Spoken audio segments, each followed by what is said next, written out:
I'm Rick Levin. I'm the president of Yale University. I attended Stanford University as an undergraduate. I started in 1964, graduated in 1968.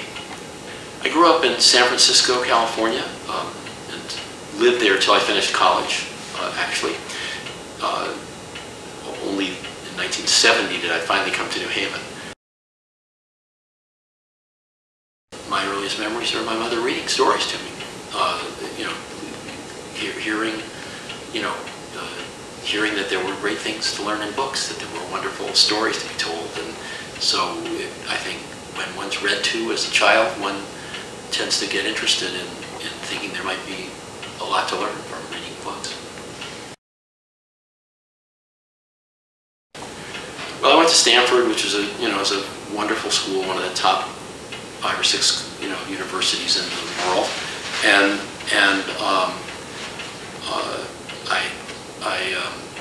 I loved it from the first minute. It's a beautiful campus. It's got incredible resources. It's a lot like Yale in the sense of having top students from all over the country and all over the world, and very diverse, very exceptionally talented young people, and it was an environment that was conducive to making lots of good friends, which I did, and being really challenged intellectually from the beginning.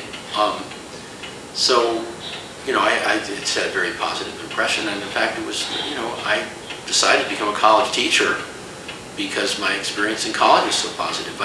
In my second year in college, I encountered one professor in particular who I thought was just really a neat person. I thought I was really impressed. He was an economist, as I became. But he was also a very, very deeply knowledgeable person. He read history, he read literature, he knew all about art and music.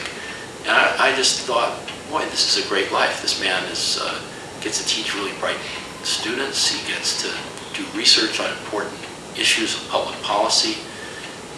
And he goes to all these museums all over the world and listens to all these great concerts, and it just seemed like a terrific life to be involved with young people and to be actively pursuing research on subjects that mattered. And so I was inspired by that one professor to really think that being a college professor was what I wanted to do, and that's what happened. Oh, absolutely. I mean, and the truth is, as an economist, there are lots of things I could do. I went on to teach in the economics department, but I could have gone a lot of different directions. In the government work, there's all kinds of, virtually every government agency has economists. Lots of businesses have in-house economics. The financial sector does, consulting firms do. So there were lots of alternative possibilities, but I chose the academic side.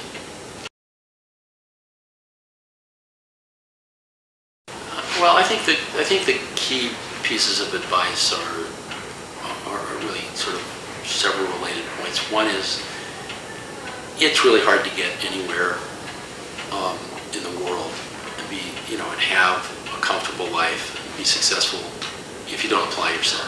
You have to work. I mean, you have to work hard. You have to work hard in school and work hard at work to be successful. And that's probably number one. Number two is to find something that drives you, that you're passionate about, that you care about.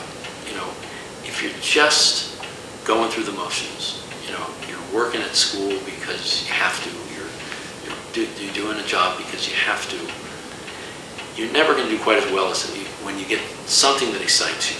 I mean, if it's math, or if it's reading about something, or if it's pursuing some scientific idea and trying to learn all you can about it. I mean, the way to get good at school is actually not necessarily to just sit there and do what you're expected to do, but try to, if there's something that actually interests you about one of the subjects you're taking, something in history or something in science or something in math, go do more. Go pursue it on your own. Go get really excited about it. I mean, that's the kind of thing that will really make you a much better student. And the same thing in choosing a job. Find something that inspires you. You know, that you're working for a company you really believe in, and whatever your role, you know, if you really think it's doing good work, or if you're working for the city government and you think that there's, you know, you're accomplishing important public purposes. These are the things that I think motivate you. So, you know, work hard and find your passion. I think those are the two key elements.